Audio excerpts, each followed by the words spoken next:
souvent la question, combien est-ce qu'on peut mettre au maximum dans les sachets de congélation? C'est marqué 180. Bien évidemment que je ne respecte jamais les mesures. J'ai fait petit à petit. Sachez que 250, ça rentre. Ce que ça donne. Alors par contre, je suis d'accord, pour fermer, franchement, c'est pas évident. Voilà, voilà. Donc voilà ce que ça donne à plein. Bon, là j'ai un peu mal fait, il y a une bulle. Normalement, il n'y a pas autant de bulles. On se retrouve une fois que c'est congelé. Et voilà, quand c'est congelé, donc vous voyez, c'est à peu près épais comme ça. Franchement, je pense que je vais pas tenter au-dessus.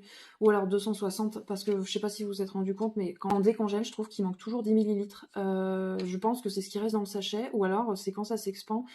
Je sais pas, normalement on est censé retrouver la quantité, hein. Je ne comprends pas, mais écoutez, il me manque toujours à peu près 10 millilitres. Donc je vous referai un retour si jamais je tente le 260. Mais 250, voilà ce que ça donne. C'est bien épais, mais voilà, si vous êtes comme moi à faire des énormes roulements, c'est déjà assez chiant comme ça de faire rouler son lait. Donc moi je fais des bons gros sachets. Voilà. Là sur Moncozy, j'ai tenté les Philips Savant, j'ai tenté jusqu'à 230 millilitres.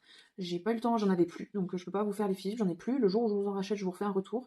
Mais sachez que dans les Moncozy, 250, ça passe large. Enfin large, ça passe quoi, ça passe. Voilà. N'hésite pas à t'abonner, et si jamais tu as des questions, n'hésite pas à venir sur le Discord, le lien est en bio. À bientôt.